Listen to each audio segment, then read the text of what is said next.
have to show you a model I made of a Swedish fighter, and it's in the same scale. It's 1/33rd scale, and that little sucker is really what I did was I just used I didn't care what color that it was printed in.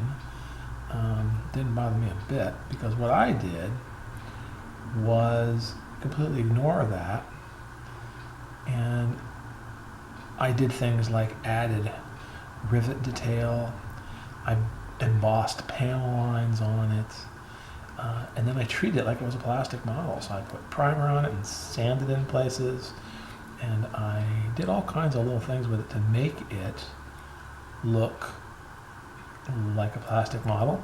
And then one of my favorite things to do in model building, it turns out, is to paint. I love airbrushing. It's a lot of fun. And I was able to paint this. In this case, I painted the same colors that they called out for, because there's not many variations on that airplane. That airplane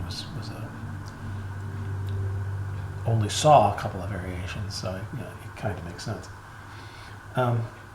But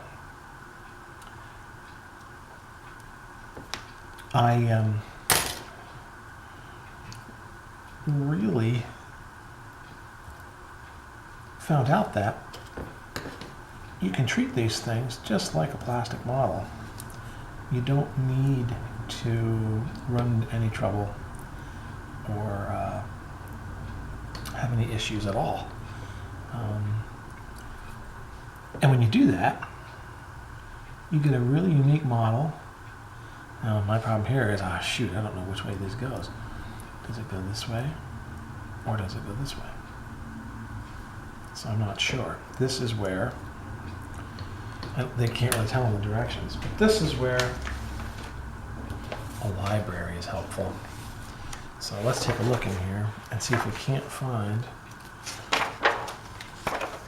a cockpit picture of a fairly early one, and we will see what kind of things go on the side. Let's see. Oh, cool! Look at that. What are these little? Look at that picture. There are those little pieces that were put into the cockpit and the interior. That's actually pretty accurate, looks like. Because I've got that little, little airfoil shaped piece, and that's in there. That's right there. And there's this tube, there's that tube. So dang, that's pretty cool. Don't make fun of the interior. Okay, here we go. So that's a drawing, and it's hard to tell. But it looks to me like, I can't tell. This looks like those are these pieces they're talking about, but I cannot tell for the life of me which way they would go and what are the switches and what aren't. So I might have to go and look around for some more and better pictures to find out which way that goes, because I honestly don't know, and I don't want to put it in upside down. Oh well. But there you go. That's what I mean about how enjoyable this is. It's fun to learn stuff like that, for instance. I have no idea which way it's supposed to go. Okay, so this one either goes here or the opposite way. And I guess I'll have to wait and make a decision. If those are supposed to be switches, maybe one like that makes sense. But we'll see. But yeah, you can learn a lot about the specific airplane. You can learn a lot about the people who flew it, who maintained it.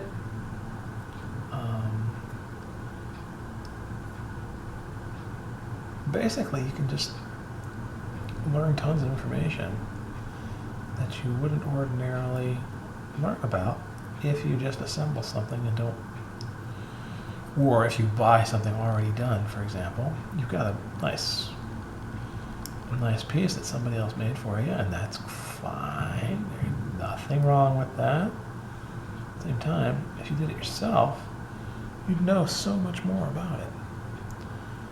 You'd be able to appreciate all these little intricate components, like those switches. Now I'm on the search for. I gotta go find myself a nice picture of that, because I won't rest now until it's right, and I can't get it right at this point.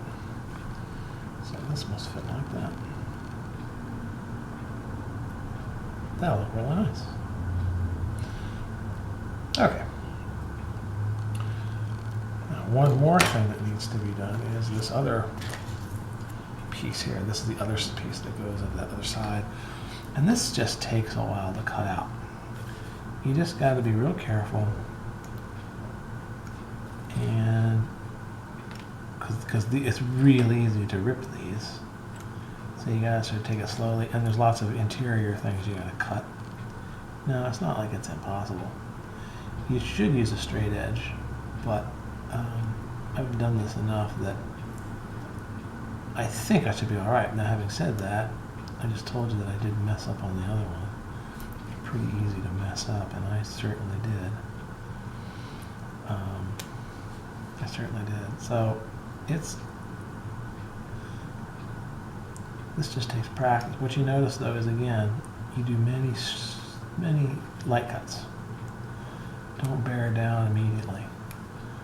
Do light cuts, like, follow along the line very carefully, and it comes right out. Looks pretty good. Go along the line, a little pressure, same amount of pressure, and already I've gone through. There you go. And this isn't even a super duper sharp blade. You should use a sharp blade all the time, of course, but this one seems to be working okay, so I'm not going to worry about it.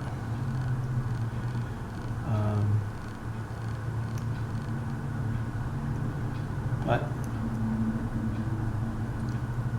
once this is cut out, I will very carefully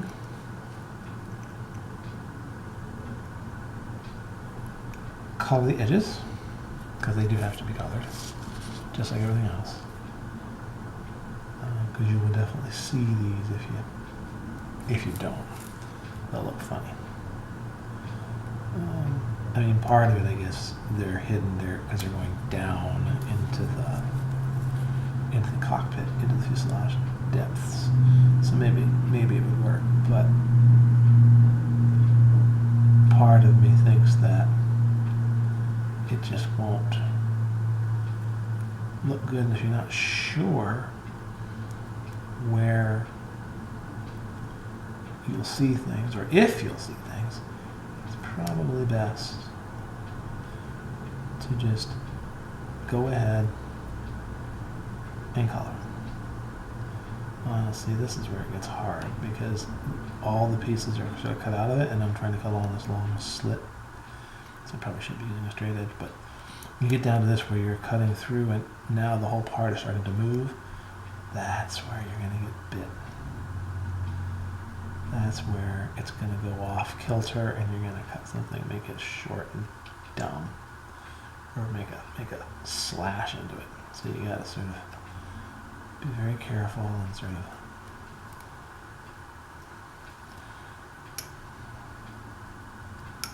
and then you got to take these corners and make sure they're actually undone. Ooh, that one is. Let's see if I can get this thing out without destroying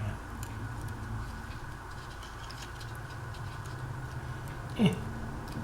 Almost. Oh, we're close. We are so close. The one is stuck right there. Oh, let's see, I cut that piece off. Dang it.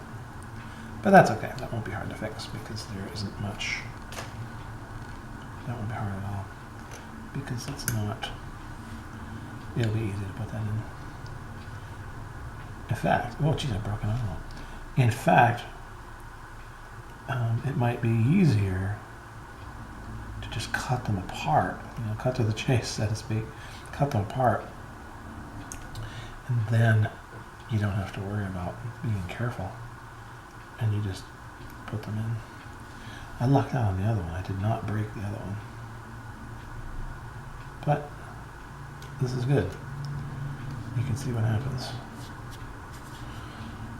Okay, so all I'll do is color those edges. I'm going to trim this a little bit more because there's some hairiness going on here.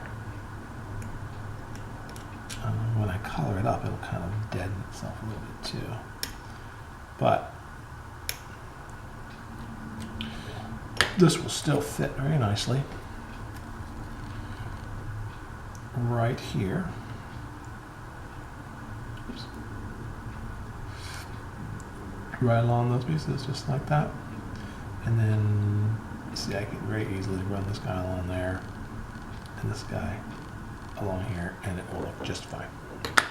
Hooray.